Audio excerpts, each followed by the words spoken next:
Assalamualaikum warahmatullahi wabarakatuh. Selamat berjumpa dengan Aryan Gunawan Channel.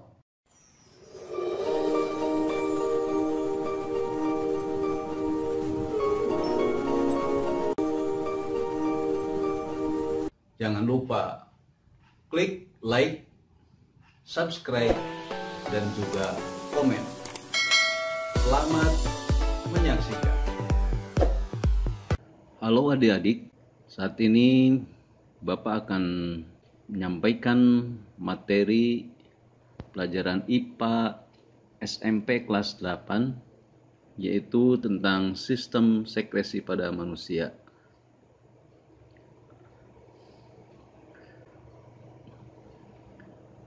Tujuan pembelajaran materi ini adalah agar kalian memahami sistem ekskresi manusia sehingga lebih paham bagaimana proses pembuangan zat-zat yang tidak diperlukan oleh tubuh. Dalam sistem pengeluaran pada manusia ada 3 sistem. Yang pertama itu sekresi, defekasi, dan ekskresi. Sekresi adalah pengeluaran zat-zat yang masih diperlukan oleh tubuh, seperti pengeluaran enzim, hormon, air liur, dan lain-lain. Sementara defekasi adalah pengeluaran zat-zat sisa pencernaan atau feses melalui lubang anus. Dan ekskresi adalah pengeluaran zat-zat sisa metabolisme tubuh. Bedanya dengan sekresi, ekskresi adalah pengeluaran zat-zat sisa tubuh. Adik-adik sekalian, setelah berolahraga, biasanya tubuh kita berkeringat dan frekuensi pernapasan pun menjadi meningkat. Tahukah kalian mengapa keringat harus dikeluarkan dari tubuh? Untuk menjawab hal ini, mari kita pelajari sistem sekresi. Alat-alat sekresi pada manusia itu ada 4 macam, yaitu paru-paru, kulit, hati, dan ginjal. Mari kita coba mencari cara bagaimana untuk menghafalkan keempat alat sekresi tersebut. Alat sekresi bisa dikumpulkan dalam satu kalimat paku tinjal. Singkatan dari paknya adalah paru-paru, ku-nya itu kulit, dan ti-nya adalah hati, sedangkan jal adalah ginjal. Di paku tinjal itu adalah paru-paru, kulit, hati, dan ginjal. Sisa metabolisme dalam tubuh itu dihasilkan oleh hati dan oleh semua sel dalam tubuh melalui respirasi seluler.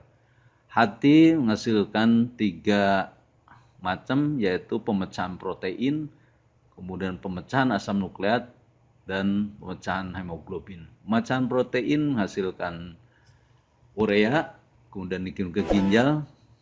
Pemecahan asam nukleat, asam urat juga dikirim ke ginjal, dan pemecahan hemoglobin, bilirubin juga ke ginjal. Sedangkan dari metabolisme adalah air dan karbon dioksida.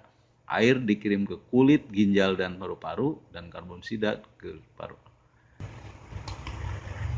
Dari ginjal hasilnya adalah urin, kemudian dari kulit bentuk keringat, kemudian dari paru-paru adalah CO2 dan uap air yang dikeluarkan lewat hembusan napas. Dari keempatnya itu yang paling banyak dibahas adalah ginjal. Ginjal, ini bagian-bagian ginjal, ada medula, ada korteks, ada pelvis, ureter, dan arteri dan vena untuk masuk dan keluarnya darah yang disaring oleh ginjal. Nah, secara ini inset bagian dari medula itu ini ada glomerulus dan capsulobomen, ada lengkung Henle dan organ-organ lain. Dalam glomerulus ini terjadi 3 tahap proses pembentukan urin, yaitu filtrasi, proses penyaringan darah yang berlangsung di glomerulus, dan hasilnya adalah dalam bentuk urin primer.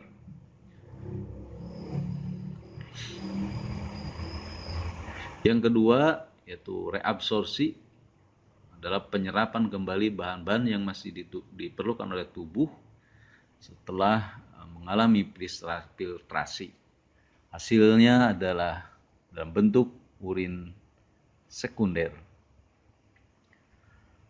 Tahap yang ketiga adalah augmentasi, yaitu proses penambahan ion kalium, senyawa Na3 atau urea, dan ion H+ pada urin sekunder.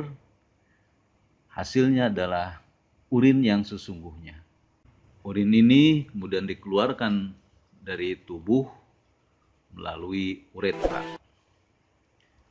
Berikutnya sampai akan bahas adalah beberapa gangguan sistem ekskresi pada manusia serta bagaimana upaya pencegahan dan penanggulangannya.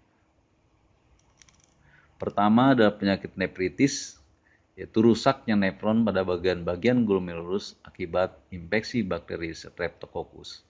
Upaya penanganannya dengan cuci darah atau melalui pencakukan ginjal.